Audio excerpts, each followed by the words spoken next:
This session is really about bringing things back to where we are today, back to what we're doing, back to what we're doing to deal with some of the issues, or where the innovations that Linknode are doing, trying to address some of the issues we've discussed today.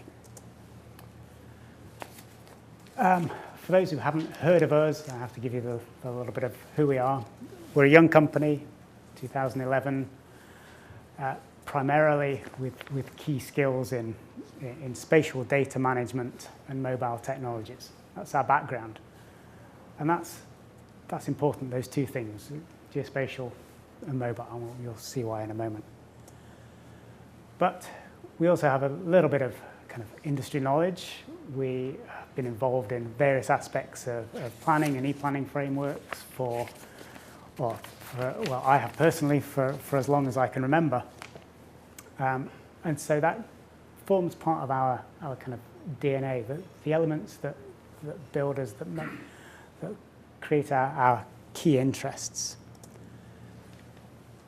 But as well as planning, as well as a little bit of, we actually run a small business. We have to look at some of the things that we believe in, which is about kind of this spatial knowledge, GIS, geography. And so what we're trying to do is just create this picture of what Linknode are. And where we look to being as a business, what elements, what problems in the industry or in industry and domain that we look to solve. And here, particularly, we start to bring in different things. We start to bring in sort of 2020 targets. We look at renewables. We're looking at engagement. We're interested in, because of the things that the mobile and platform brings, about what we call personalization of information. Personalization is a key word to us. We talked about a little bit about big data earlier. Big data or large amounts of data. The two things are kind of slightly different. What we're interested in is making things relevant. Personalizing to us is about location, it's about access, and it's about understanding. Okay. And they're the three things that will kind of flow through this what I'm going to talk about today. And we also have to look a little bit, because we're a technology company, as Ian introduced us, as the technologies that give us the abilities to address these things. Relevancy, access, and understanding. And to us, it's the mobile technologies, and particularly there's this thing called augmented reality. Okay? If any of you have ever heard of it or think you've heard of it, it's about bringing heads-up information, bringing information into your local context to tell you about what's around you. I could get an app out of my pocket that would tell me where the nearest Starbucks is, not on a map, but by pointing in the direction of that particular coffee emporium. Okay? But we look at augmented reality within a whole different context. We look at visualization not as a point on a map, but as a more contextual, more relevant experience. Again, I don't want to tease you too much, but I have to get onto these things later. Really, what we're about is this thing called digital disruption, which is a title of a book that has been recommended to me. And if anyone wants, I can find you the Amazon link for it. But it talks about how when you work within an industry, you can either change from within and embrace digital disruption and the changes that come with digital, or someone else is going to do it, and they're going to come in sideways. Okay? And where we look at our industry and what we do, we have to look at this concept of skills and strengths and adjacency, building on your strengths to deliver new things. So our key things are mobile, geospatial, and this visualization concept. And those three things, as they stand on their own, have some overlap. Okay, a little square there, a little square, whatever it is, triangle, rounded triangle. I don't know what that's called. Okay. But what's important is as we undergo digitization, we undergo this mobile technology, as we look at how the visualization technology with things like 3D gaming is evolving, all these things are growing. We know mobile is growing. We know our use of geospatial data and large data sets is growing. And we know that visualization is growing. And what that means is this bit in the middle doesn't become a niche anymore. This becomes a core bit of technology. It becomes relevant, not just in small niches, but in broad domains. But today we're just going to look at some of the smaller domains that's relevant in. Okay, sorry, I have to put this slide up because it's my favorite slide. It's my second favorite. The next one might be my favorite. This thing, which is the Gartner Hype Cycle, which is released every year. And this thing where we live in is augmented reality in here. And unfortunately, we are, in the big picture, still heading into the trough of disillusionment, for those who can't read at the back, from the peak of inflated expectations. But this is this technology as a whole. This is augmented reality when you scan the front page of the Metro and some thing pops up on your smartphone to try and sell you a bear and a hare, whatever they're trying to do these days. Okay. Within this evolution of technologies, there are always elements where you can use technology in different ways, where you can look at where the actual benefit is to business, where the focus is. And so as far as we're concerned, we're coming out of this. We're on this slope of enlightenment when we look at geospatial augmented reality, how we can use new technology to address issues in visualization. So this is my favorite slide. It's going to go. Which is the kind of hierarchy of needs, which kind of says what we need to survive today, okay? It's no longer just we need to be able to breathe. People would rather die than lose their smartphone. And this is kind of underpins this personalization, this access to information that we must address. We must understand that the disruptions coming from the increasing citizen ownership of digital access, that people are starting to use things as it is digital first, but it's digital first in your hand. Okay. So, having set some scenes, I'm just going to skip that slide. Having set some scenes, we looked at some of the challenges that planning has at the moment in terms of visualization. Planning, e-planning, we understand as far as the data issues, some of the administrative issues, but the visualization that goes into planning is something that we started to look at more carefully. And there are, without doubt, kind of challenges to the perfect public in this. This is typical, as probably you've all seen as planners, typical overlay with a grid overlay here on this photo montage, and here a non-overlaid, a photo montage trying to express how this development is going to look. And that's great if you're particularly passionate about that particular street. It's not even a street, that lane there. Because these things are expensive, because they're time consuming, because they are traditionally difficult to do. And they involve a fair amount of interpretation. Here's another way of interpreting kind of visualization. Okay, this is a zone of theoretical visibility. Okay, tools for planners are not the same as tools for citizens.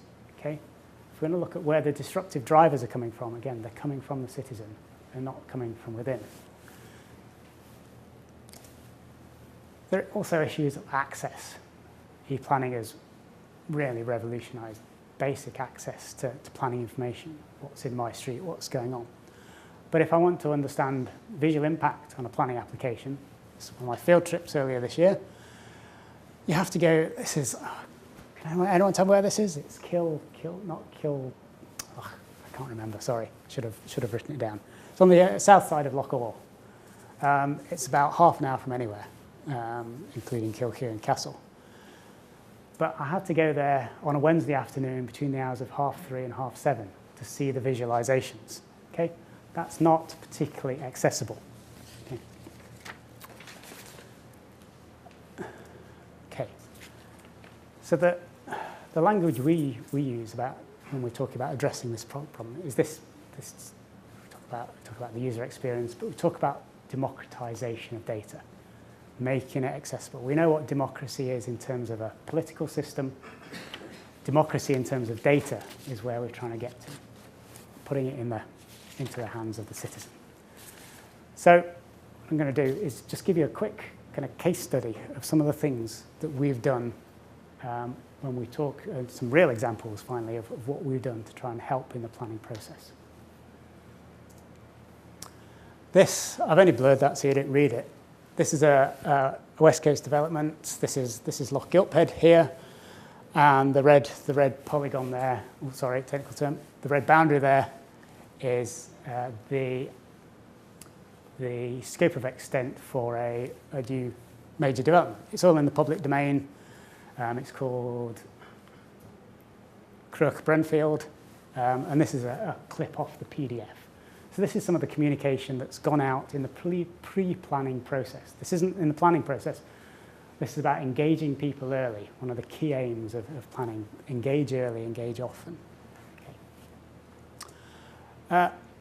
If we zoom in, we can actually see they've actually given us some information here to let us make a judgment as to whether we're interested in this particular development. They've put some little triangles on a map. Okay, that's the level of that's the default level of pre-planning information that was going to be issued to the public. There were going to be consultations as long as you turned up in the public hall between 9 and 5. The information is available on the internet. It's a download of this PDF. So what we did, we worked with a company called Facilitating Change, using a simple GPS signal and a fairly powerful gaming engine that sits in a £499 consumer device. We can create visualizations like this. Okay? So these aren't pre-rendered, modeled, managed from set locations. These are wherever we lay our hat. This is our visualization. So we're starting to address, we're looking at this relevancy. Relevancy to us is about location.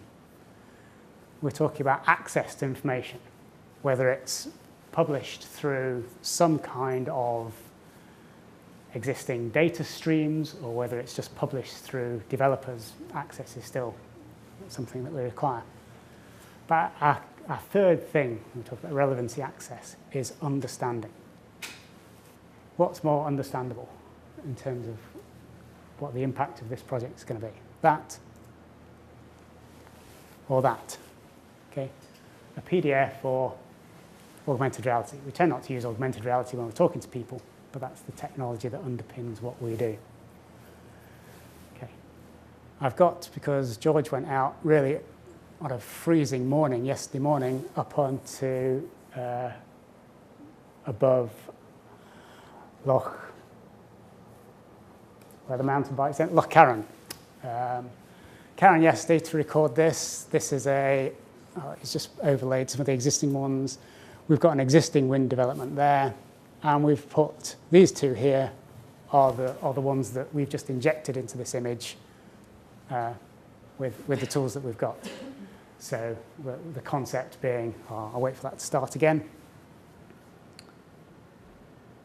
Concept being that we've got a small 8 turbine farm over here, and these are 2 proposed developments. What's it going to look like from the front door of this house? It's slightly halfway up an access track, but you get the idea. It's about relevancy, access, and understanding, and that's what we're about. As well as the other kind of digital things that you can't do on photo montages, like identity, information, value. Okay. So digital innovation is what we're about. We've had a lot of support in the work we're doing from some of the technology development funds in Scotland. We've had a lot of support from a lot of the a lot of the developers and community engagement companies who we've been talking to. What we don't have at the moment, and what we'd like to do, is have a much better engagement and a much better conversation with the planners. Those who know about the SNH guidelines for wind development will know that that's undergoing a consultation process at the moment. Well, it's been undergoing a consultation process for about the last 18 months. The first round of responses were published yesterday afternoon to that. I didn't have time to go through them all because there were 497 pages of response in 3 10-meg PDFs. But there was a question that we were particularly interested in the response to in that. And it was I think it was question 19. And it said, I'll read it out. Do you think that it is reasonable to expect members of the public to visit local libraries, council offices, and public exhibitions in order to get information about your projects? And the responses are still kind of 50-50 split. There are still local authorities who think that there isn't a change coming, that digital innovation isn't going to force community-driven, public-driven access to information. There are some that do, and what we'd like to do is have a better conversation, have a better engagement, and it's about this kind of power of place belief that we have in access to information and visualization.